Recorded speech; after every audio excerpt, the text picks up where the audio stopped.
Hey, welcome everyone to another exciting episode of Wytpod, where we meet and talk to some of the amazing business owners and learn more about their journey. I'm your host, Sam, and today I'm thrilled to announce a guest whose insights are sure to leave you inspired and informed.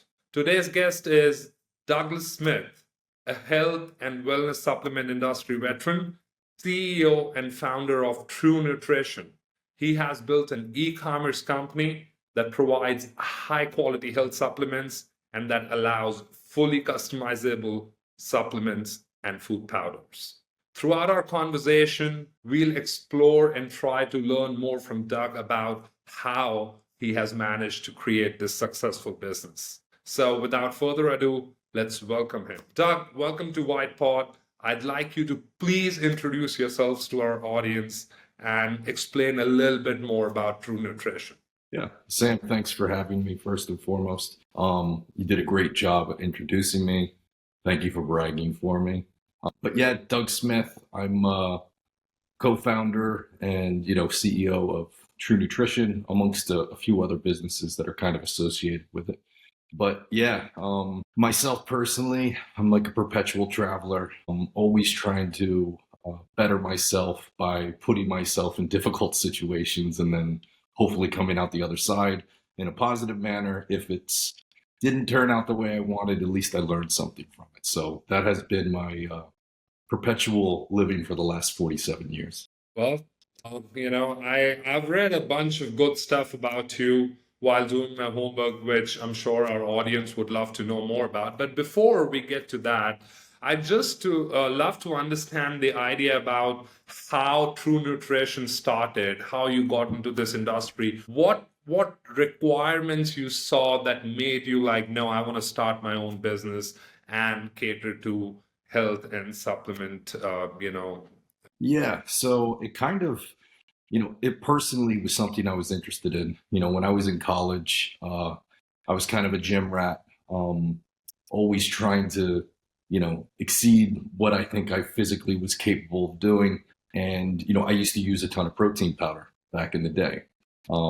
And I'm one of these people that likes to read a lot of studies and understand and really dive into ingredients. And what I didn't like, and this is 25, 30 years ago, is the protein powders that I wanted. They also had these other core ingredients that I did not want.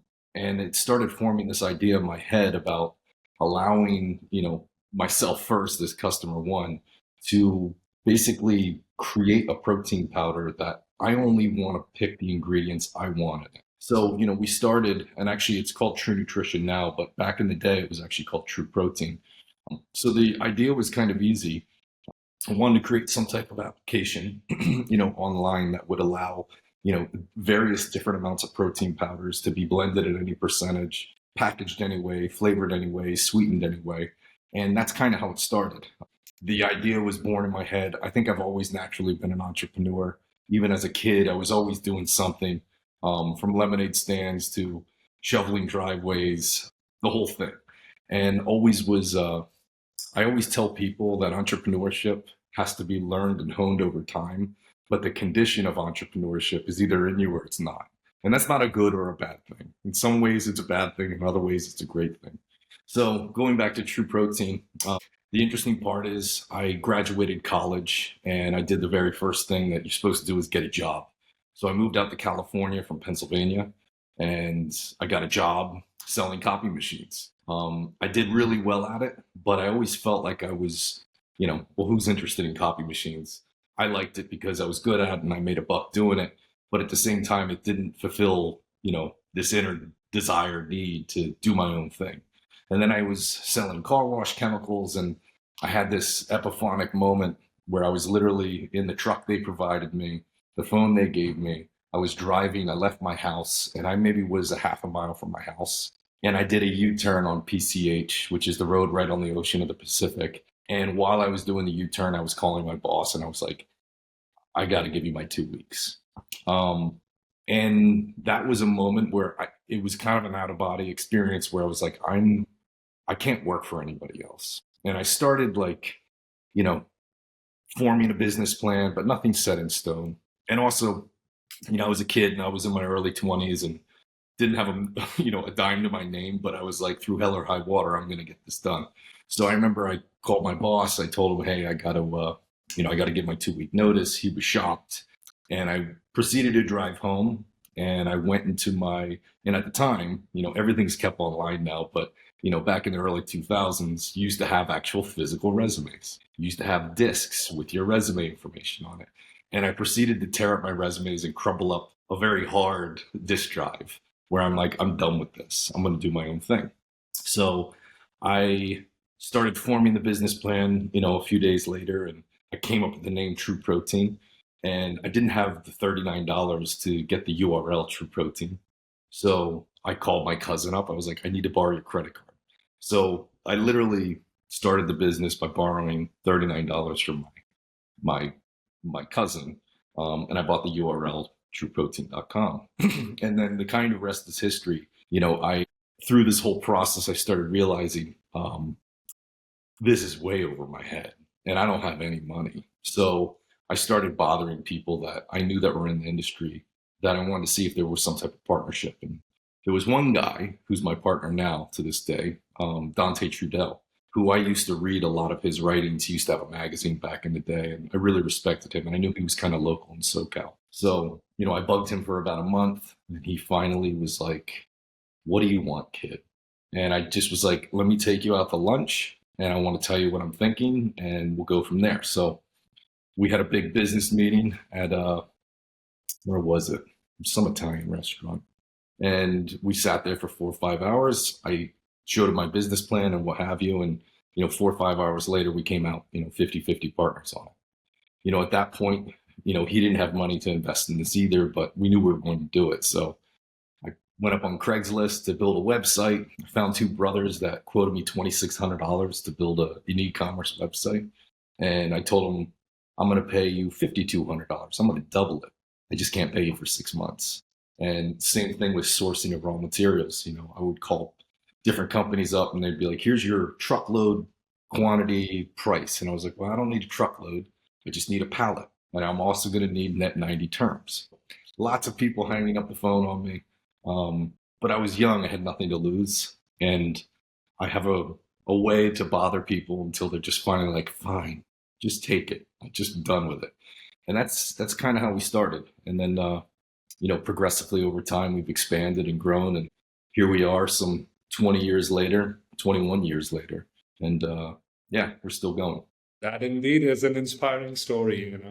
So I think a lot of listeners who would listen to this later on, the key factor to take from all of your experiences in one word, if I can sum it up, I'll say it's perseverance, right? Like, making sure that you're not stopping even after all these obstacles. But I'm sure 21 years in business, there might have been moments where you would have met with failure, even after trying something, it didn't work out. So how do you overcome that, those obstacles that are part of business and everyday life? What advice would you have for young people today to, overcome failures and objections, obstacles in general in business and in life? Yeah, it's always easy to communicate your successes. You always hear successes of people, but the people that are the most successful, they have the most amount of failures of anybody. And the reality is, I have way more failures than successes. But I never call them failures. I'm just saying failures because that's what people can identify with, the terminology. Failures for me are a very lucky scenario. I know that sounds crazy, but you have to have this positive attitude that a failure is going to yield serious lessons you can't read, lessons nobody can talk to you about. I always think to myself, I've learned all this stuff. However, when you experience it yourself, there is the real lesson. So, you have to, when you have actual successes, you need to look at it and be like, okay, let's celebrate this for 3 seconds. And then realize, hey, I've had this failure. You got to know when you fail. You have to be okay with the failure. And you have to go, okay, there's clearly steps on what made it fail. And it's very clear on that. It is an actual failure. But what can you learn along the line that you can pull, some type of information that you're like, okay, I failed at this. I just learned a way not to do it. What is the way to do it? I'm not going to do it that way anymore. So The reality is sometimes successes along the path, people just look at it as point A to point B. It's not. There's a lot of squiggly lines to get to point B. And most of those squiggly lines is a failure along the way to put you back on the path to get to point B. And, for lack of better words, I tell people sometimes entrepreneurship isn't a learned trait. It's a condition. It's almost a disease. You can't help yourself. You just are perpetually just going, I have this goal. I'm going to take a path that I think is the best path. But if you get, to that path and you get to the end result without anything in between, you're a genius or you're the luckiest person in the world. There is going to be many failures along the way. It's identifying them so you can stop them right away. And then also identifying what you learned in the process and getting back on path to the goal. That I think is the key component to success, and how do you stay motivated? Just keep your eye on the prize, focus on the goal. You'll eventually get to the goal. You'll surpass the goal. When you surpass the goal, you'll be on the next goal. It's just realizing, hey, it's not a perfect path.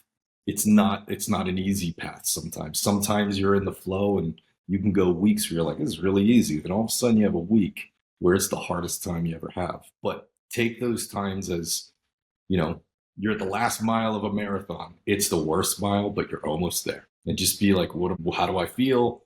What did I learn from this? And move forward. That's all I can kind of say in reference to definitely new entrepreneurs. I see new entrepreneurs and I've talked to many of them.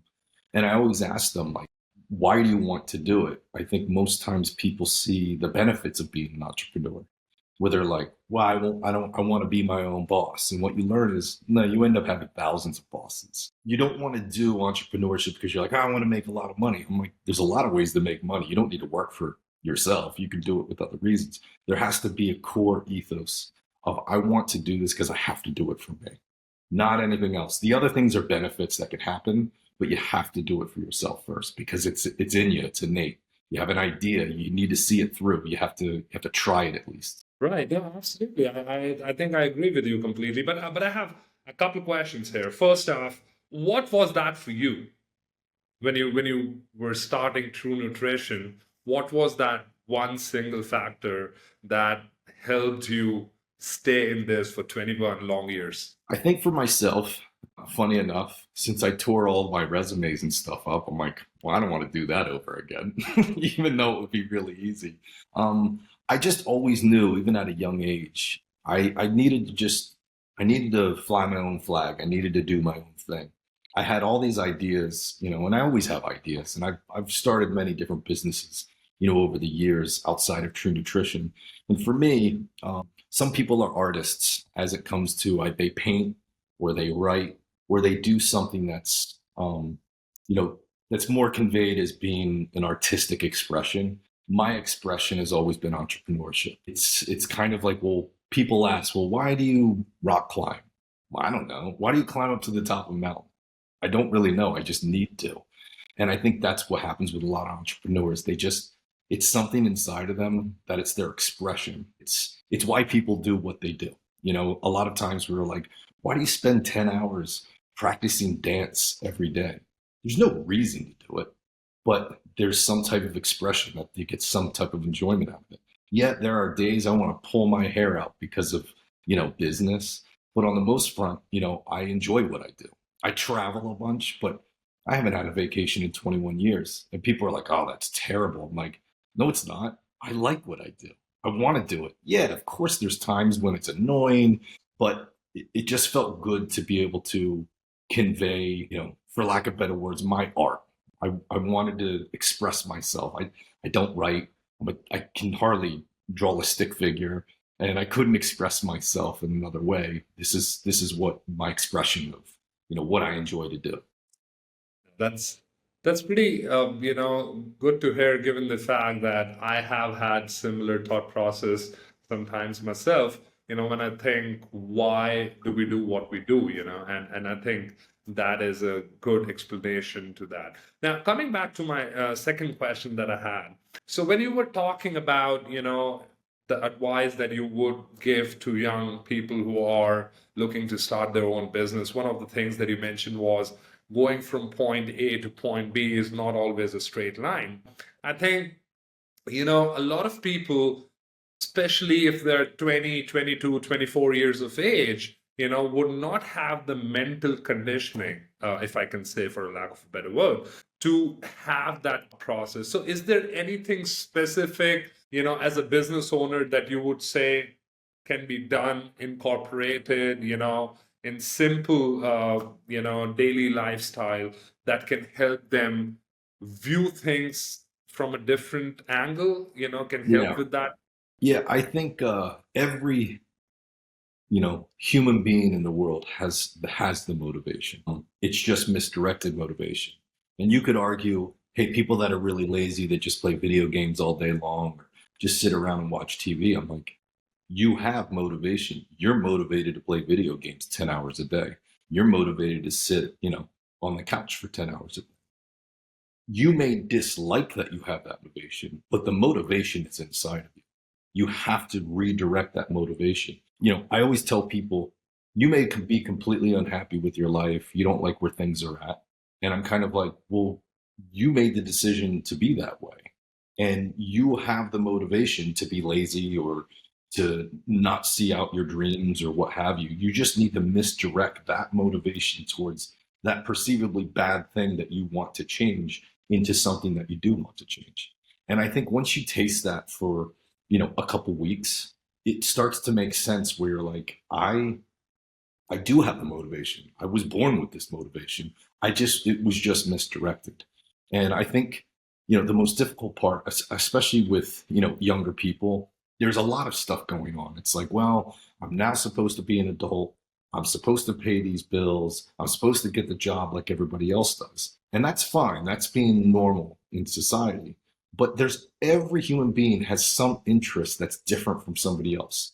Somebody may be like, I like to play tennis and I spend a lot of time doing it. Or I like to be on Instagram and I like to post things, 10 hours out of the day.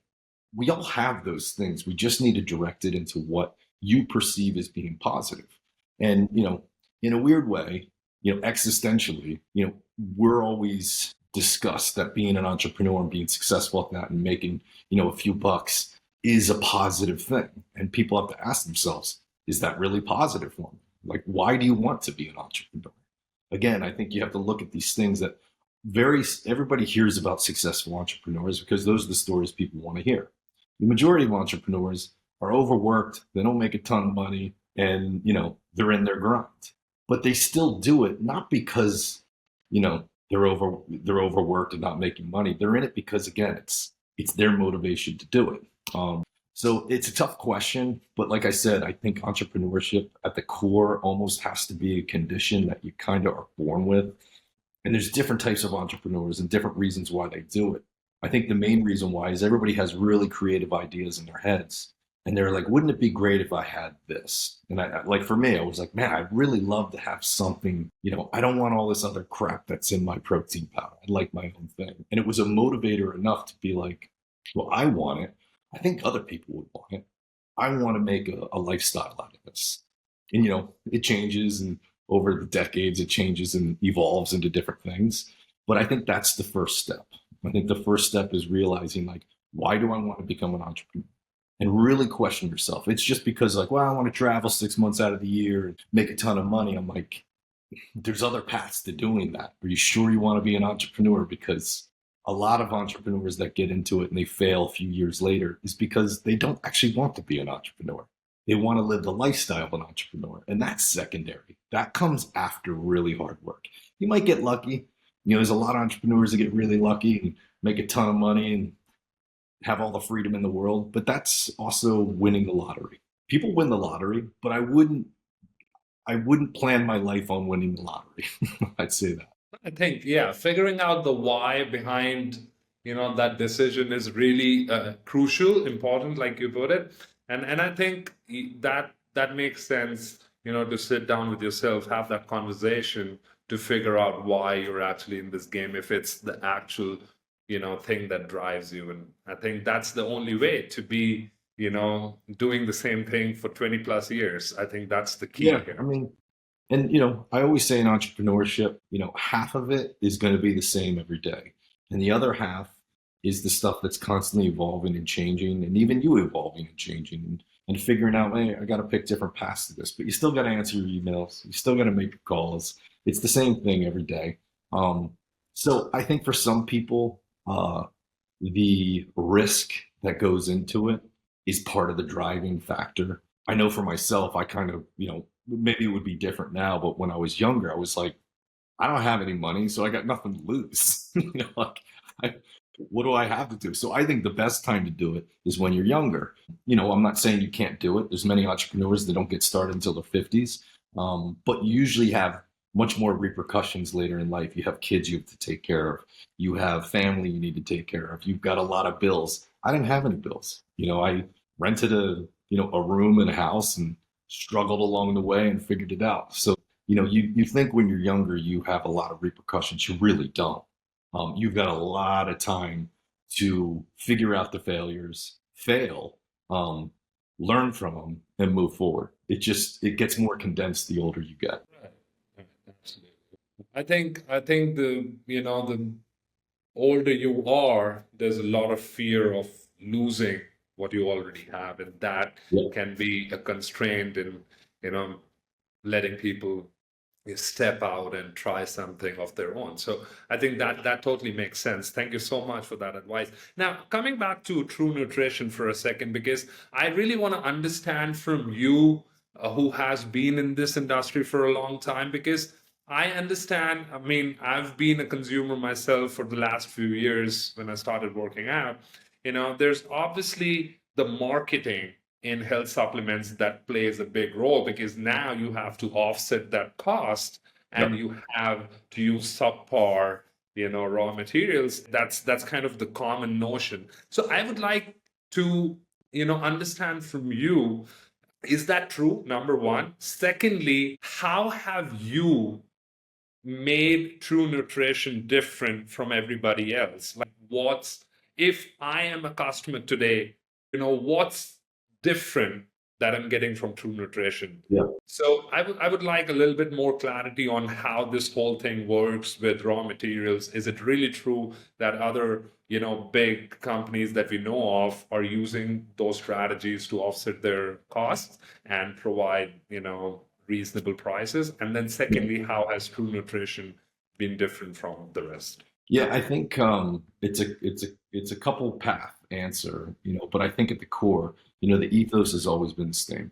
We want to offer a high quality material at the best possible price. Even though we offer a service that nobody else can really offer by offering, a fully customized product to the Right, end right. user, which usually has a higher, cost to it. We're just very transparent. So, it's funny, like we had a Christmas party this last Christmas, and I asked people, I'm like, hey, what do we do here?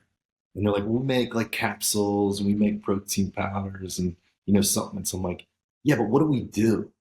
And they're like, well, that's what we do. I'm like, no, we're helping people.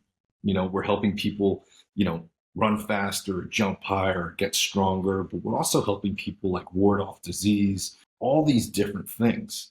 I was like, that's at the ethos of what we're trying to do. And in the process of doing that, you have to offer high quality materials. So there's always this 50-50 in the market.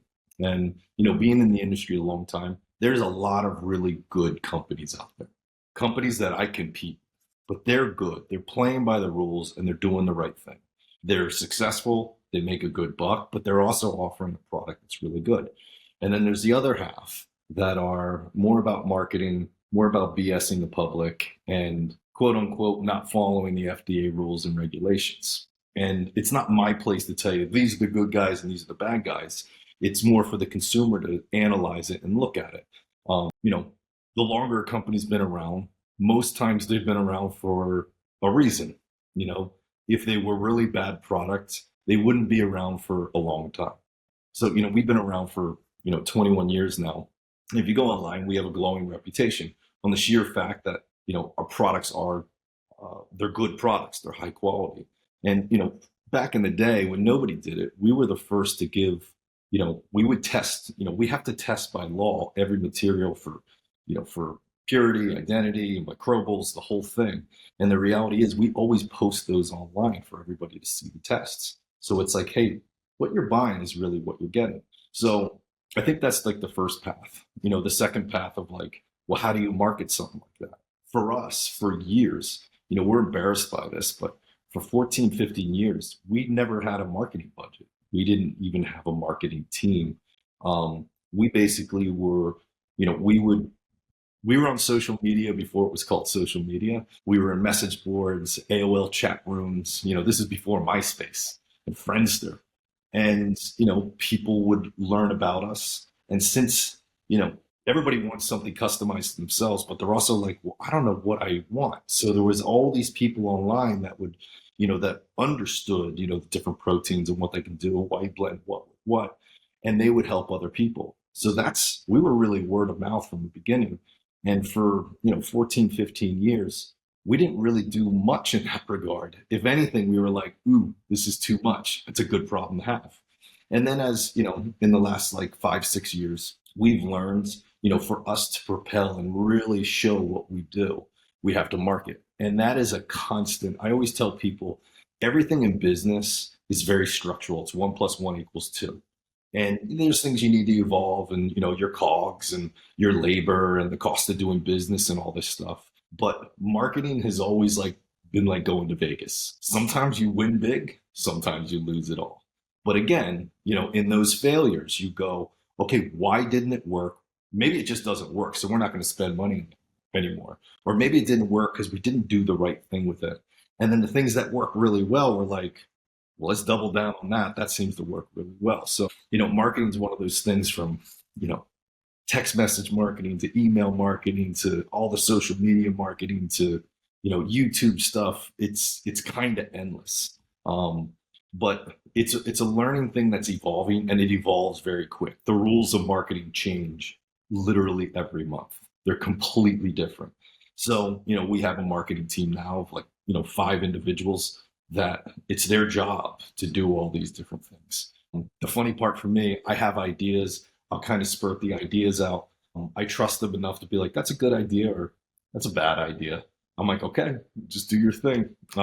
It's very easy to measure that return of investment as well. So it's like, you guys are doing it and it's working.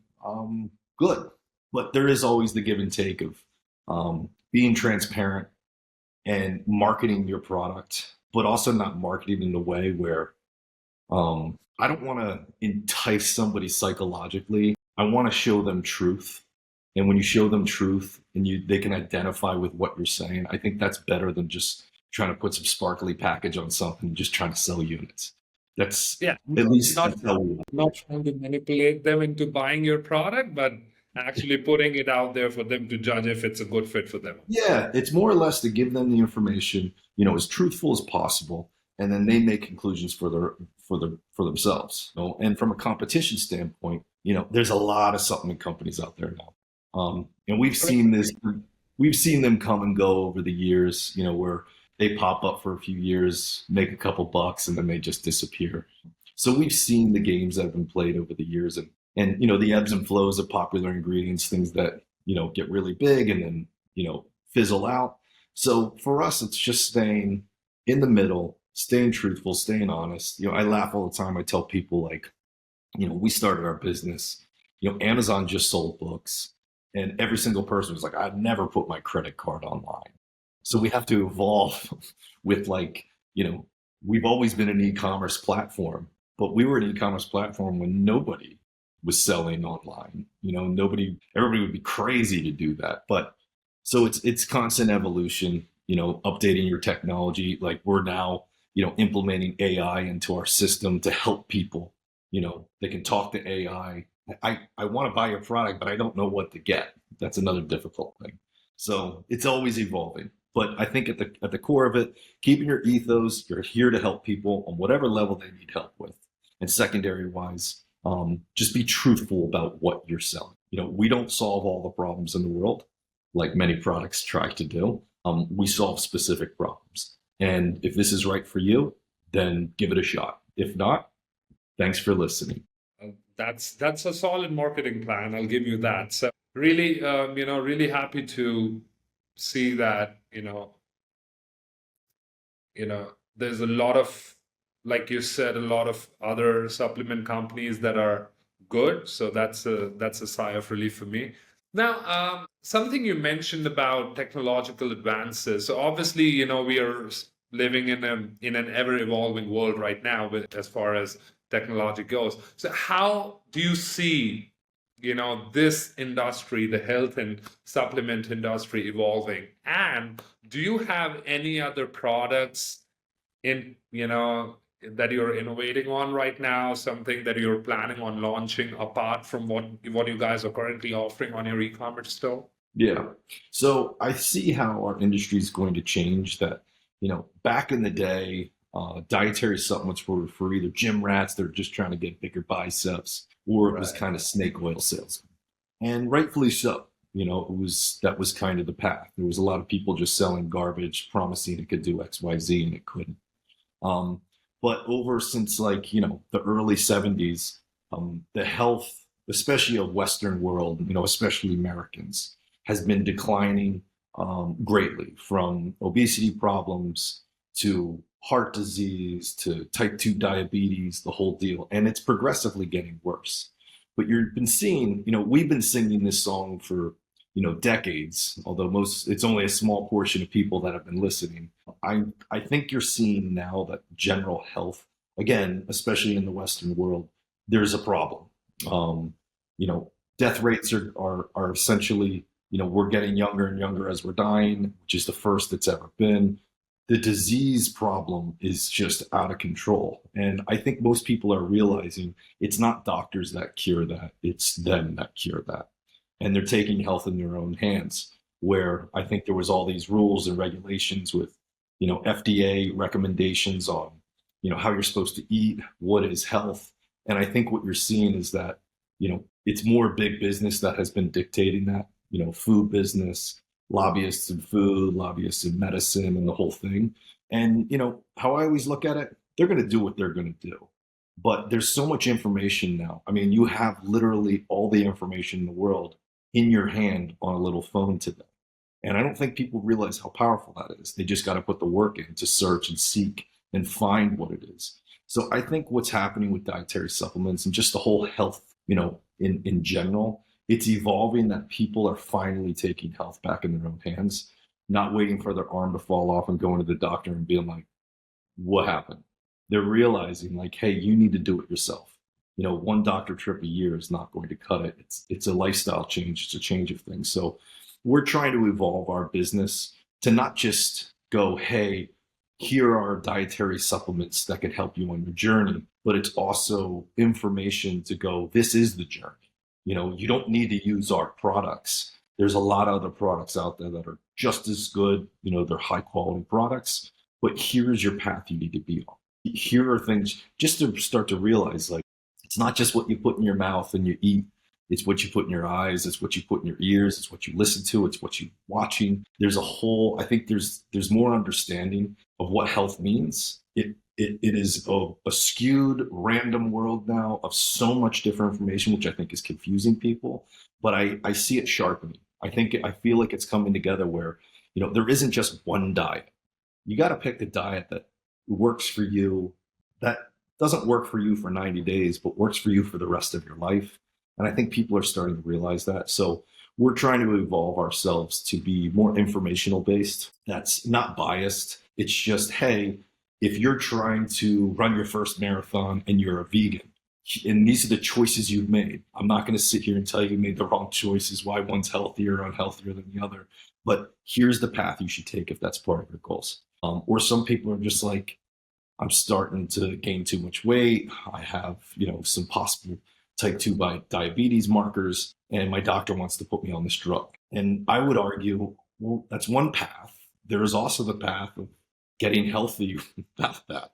And that, I don't think a lot of people are talking about that.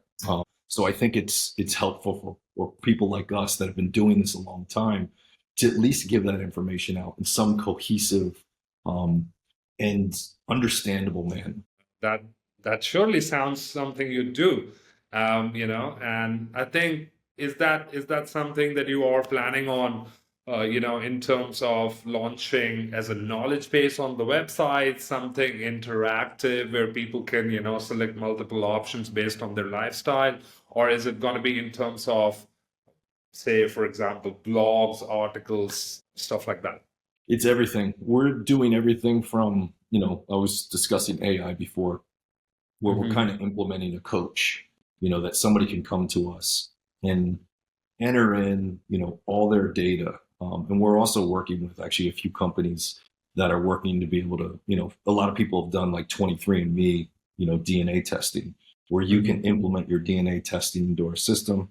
We're even working on weekly blood samples where you just prick your finger, you put it on a piece of paper, to saliva, the whole thing, and also wearables. Wearables, that data is always constantly collected that can be put into the system. So it's there's a lot of different things we're doing, but I think it's going to take a few years to tune them all together. That can be really easy, because I always laugh at people when I have like this Whoop band, I have this ring that they all give us data, and people are like, "What do you do with the data?" I'm like, I don't do anything with the data. There's nothing really truly to do with it yet.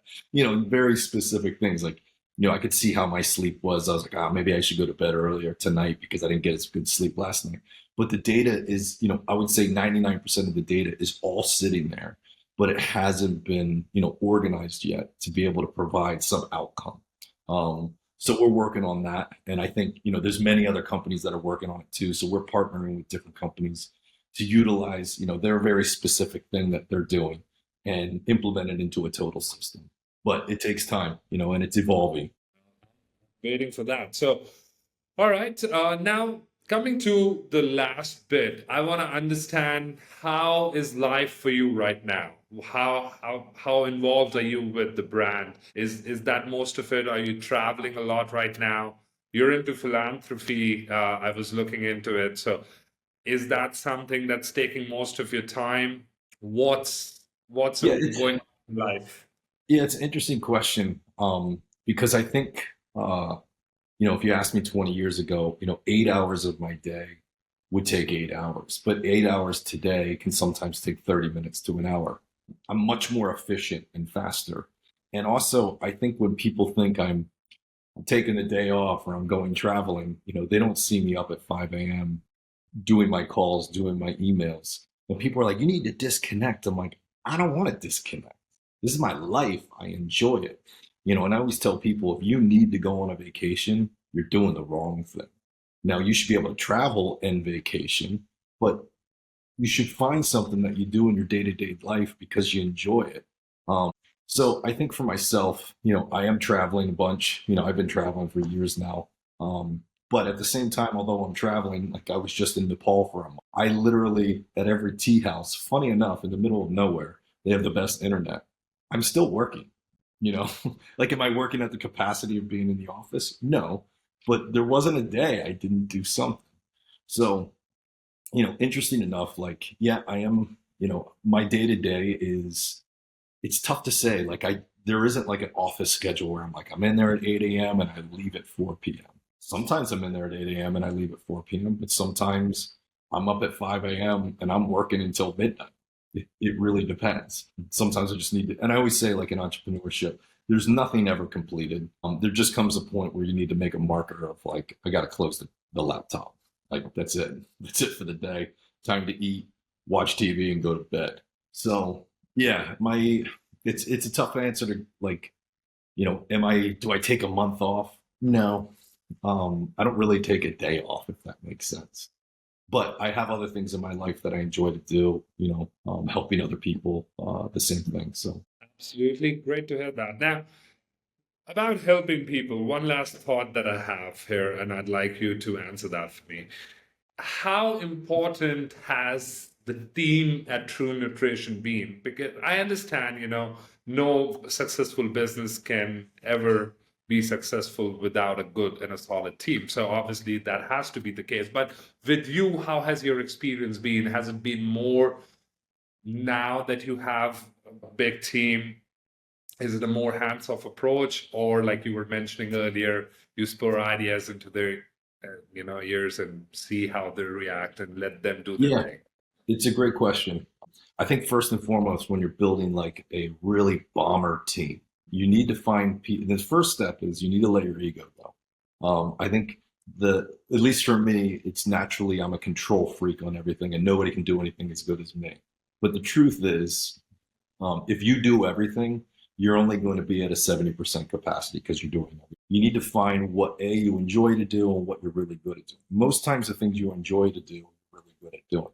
And you need to focus on those things because that will bring you way further than doing everything else. But in building a team, you need to find people that are really good at what you're not good at and show them you're not good at it and trust in them. And it's all built on trust. And the reality is the only way to build trust is to let somebody out on their own and let them fail. Not freak out at them, but you have to let them fail. And then go through their same routine of like, hey, well, that didn't work out.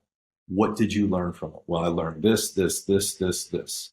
And that manner of doing something. And then you can ask them, do you plan on doing that again? Well, obviously not. Cool. Good luck next time. That is usually what builds trust, where that person then looks at you and says, oh, wow, I'm kind of, I can pick my dynamic reasoning to solve these problems, and I'm making the decision on it. And once you allow people to make decisions on their own, they instantaneously take ownership of it and pride of it because it's them doing it. It's their idea. It's not my idea.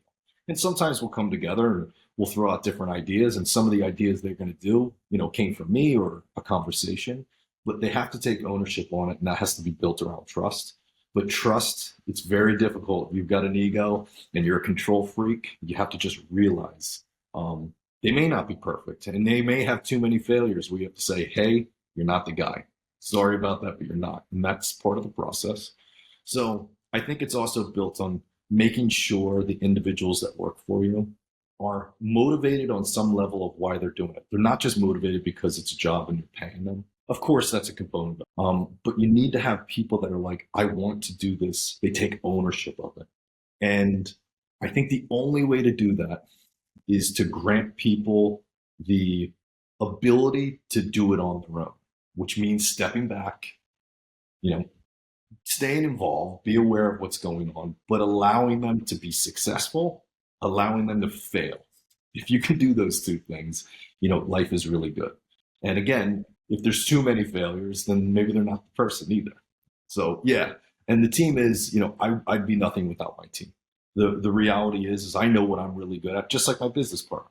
He's really good at a whole bunch of things and really good at and not good at a few things, and vice versa. Same with me. So we fill in the blanks with each other. And the same thing with our team. There are certain teammates that over time that have worked with us where they're just not good at it. I'm like, you're not doing that anymore. You do this because you're really good at it. And, it's a process and it's evolving. Even now we're still trying to hire 5-10 new people, and it's communicating to the managers of, hey, this is how you need to, don't micromanage them. If you micromanage them, you're doing their job. Why have them here? Like, do it yourself. So I think that has been a learning process for me, but seeing psychologically how people work, a pat on the back saying, hey, that's a really good job, goes 10 times further than, hey, here's your raise. A raise lasts for a few days. Them knowing you really appreciate them goes up 10 times further, which is interesting because everybody says they want more money, but that's not what motivates people all the time. I think that's very sound advice, and a lot of people who might listen to this, would definitely learn a thing or two, because I think trust is definitely a big thing, a foundational piece in building a good team, and absolutely right on point there. So it's been an insightful conversation, Doug. I really appreciate it, and thank you so much for your time. And I think people who are going to listen to this, will definitely take some points, takeaways, from your journey, and I'm sure it will inspire certain people to start out on their own and make sure, they're not going to work for someone else. I hope so, at least. But yeah, thank you so much for your time today, and it's a pleasure talking to you and having you on. I thank you as well, Sam. It's been great. So, Doug, we're going to end this here. Thank you so much. I really loved, everything that you had to share. And definitely, I think I learned myself a thing or two about, especially the last bit that you mentioned about the team and how that process works. I think that's really sound advice for all the people who are going to listen to this later on. Yep. And maybe I forgot to ask you a couple of questions here. I don't know. I was not even looking at my script because the conversation was really engaging. So I think I usually go back to my scripts, but this was not one of those conversations. So Yeah, no worries. I mean, sometimes it's just easier just to have a conversation and make it so strict, yeah, no, I was really looking for when my team told me, because they usually tell me beforehand who we're gonna have on the show. And when I started looking, into the information that's public about you on the internet, there were some amazing interviews that probably you did in the recent past few years ago, mentioning how you've been into yoga, Yep. and you've been traveling in philanthropy and running this business for the last 21 years. So, I was really looking forward to this conversation, and it turned out everything I thought it would. So, thank you Great. so much for Yeah, no giving me. worries. Sorry about that. Phone No was ringing. problem. Okay. And that what we're going to do here is our graphic designing team is going to work on this podcast in probably the next couple of days. We're going to Okay. have the final file. I'll share that with you for a quick review. Let me know if everything looks great. In the meanwhile, I'll request you to share one high resolution profile pic for the Yeah, I thumbnail can that send we you can one. use. Yeah. And then once you approve, we're gonna use this for a bunch of promotional, nothing crazy, simple stuff, and try to include the link to your website in there so that it can garner some visibility.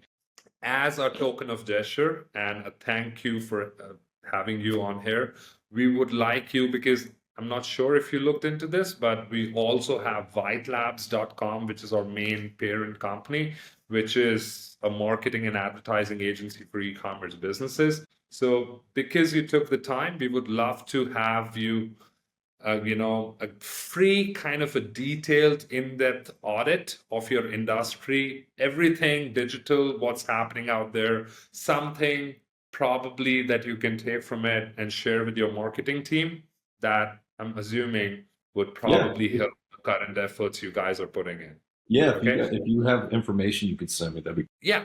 So I'll get my team on it. It will probably take a couple of days. We'll do it's a manual audit that takes our team roughly about 6 to 8 hours, where we dig into your website, look at what's wrong, look at what are the areas of improvement, what you guys could do to improve on that, yeah. everything. We'll also look at a bunch of your competitors, see what strategies those guys have been using, which is helping them get a bigger slice of the pie, so to speak.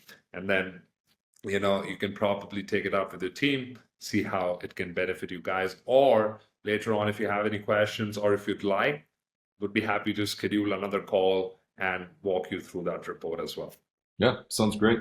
Okay, fantastic. So yeah, I'll shoot you an email, once the link is there for the video. And as soon as you share with us the thumbnail for your display pic, I think we'll be good to go and get this up and running. And also we'll share with you the in-depth website audit with you, which we also call as an L3 audit here at White Labs. And you'll have that in your inbox in the next few days as well. Perfect. I appreciate it, Sam. Yeah, no problem. It's been a pleasure. Nice to have you here, Doug. Thank you so much for your time again. Wish you all the success, health, and wellness. Take care. You as well. I appreciate it. Thank you.